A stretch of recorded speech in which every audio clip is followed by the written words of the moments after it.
Bihar politics के मामले में काफी उर्वरा भूमि है, लेकिन इस उर्वरा भूमि पर पॉलिटिकल लीडर्स की भी हत्या होती रही है।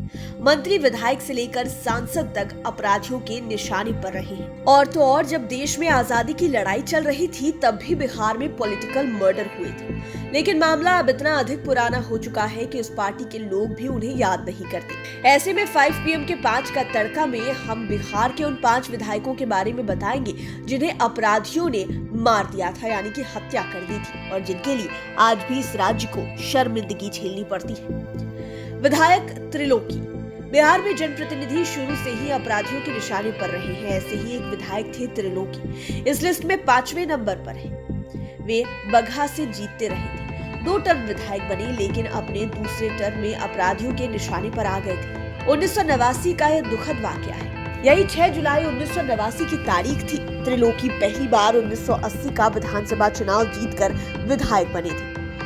उन्होंने काम अच्छा किया तो कांग्रेस पार्टी ने फिर से उन पर भरोसा जताया। दूसरी बार भी त्रिलोकी चुनाव जीत गए और विधानसभा पहुंच गए, लेकिन 1989 में वे एक क्रिमिनल गैंग के हत्थे चढ़ गए। बहुअरवा लौकरिया के रहने वाले त्रिलोकी को गैंग के बदमाशों ने 6 जुलाई 1989 को पहले किडनैप किया, उसके बाद मार डाला। बदमाशों ने उन्हें गोली मार दी थी।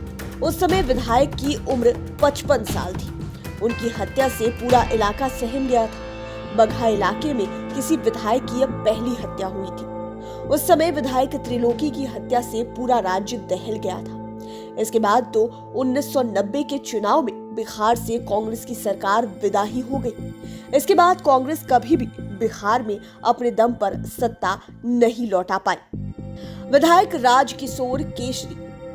पूर्णिया के विधायक रहे राजकिशोर केसरी इस लिस्ट में 4थे नंबर पर है। 4 जनवरी 2011 की वह तारीख थी जब राजकिशोर केसरी कटिहार में ही अपने आवास के कैंपस में बैठे थे। सुबह की बेला थी, ठंड का मौसम था, इसलिए वे धूप का आनंद लेते हुए लोगों से मिल रहे थे। तभी एक महिला उनसे मिलने पहुंची। वह महिला शॉल ओढ़े हुए थी।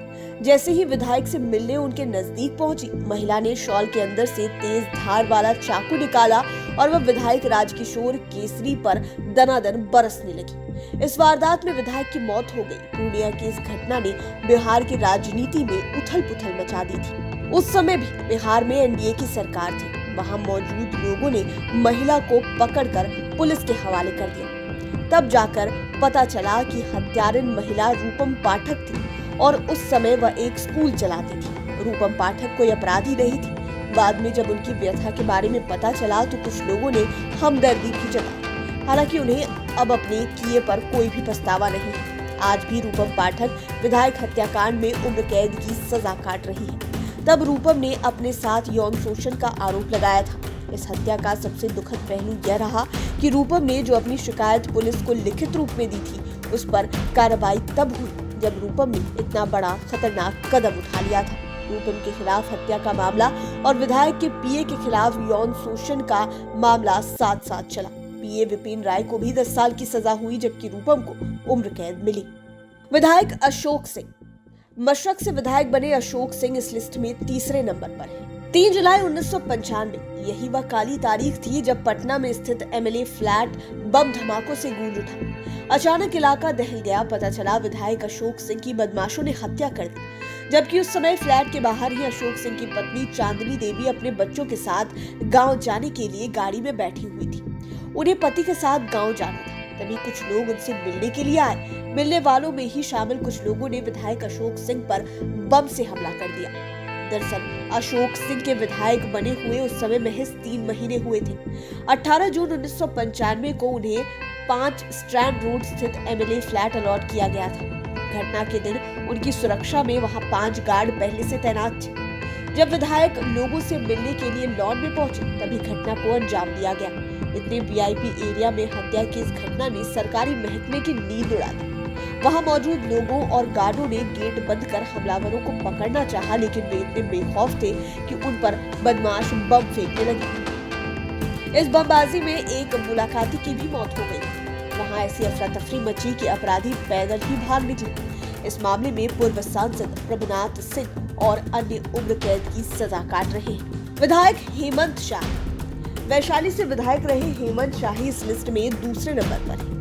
हेमंत शाही की हत्या ने बिहार ही नहीं बल्कि पूरे देश में खलबली मचा दी थी। हेमंत शाही को वसीयत में राजनीति मिली। उनके पिता एलपी शाही कांग्रेस की ओर से केंद्र में मंत्री रह चुके थे। एलपी शाही के इकलौते बेटे थे हेमंत शाही। कई दिनों तक इस हत्या की खबर सुर्खियों में रही। बताया जाता है कि मुजफ्फरपुर से सटे वैशाली जिला के गोरौल अंचल कार्यालय में एक मेले के टेंडर को लेकर विवाद हुआ था। इसी टेंडर विवाद में उनके दुश्मनों ने हत्या कर दी। 28 मार्च 1992 की वह तारीख थी जिस दिन यह सरेआम वारदात हुई थी। कहा जाता है कि उस दिन अपनी सफेद रंग की जिप्सी से हेमंत शाही गोरौल के सीओ ऑफिस पहुंचे थे।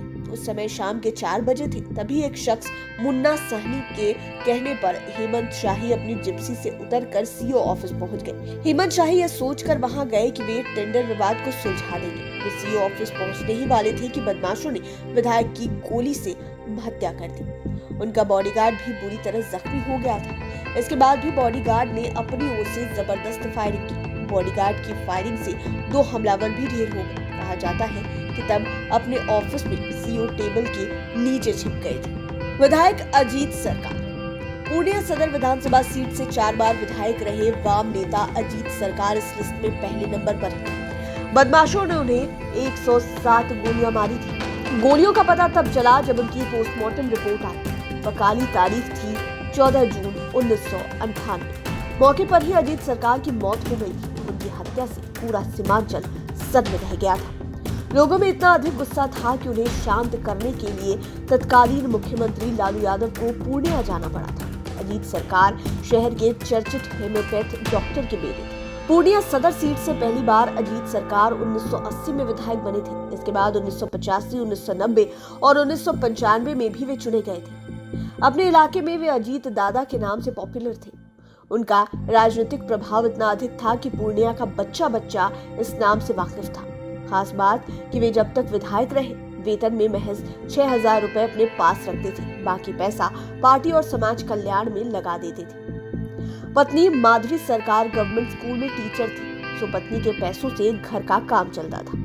दिन रात लोगों के बीच रहने और लोगों की मदद करने की वजह से क्षेत्र में लगातार उनका कद बढ़ता ही जा रहा था। कहा जाता है कि ऐसे में अजीत सरकार अपने विरोधियों के नजर में खटकने लगे और इसी वजह से उनकी हत्या कर दी गई। इस हत्याकांड ने पूरे शहर को झकझोर दिया था।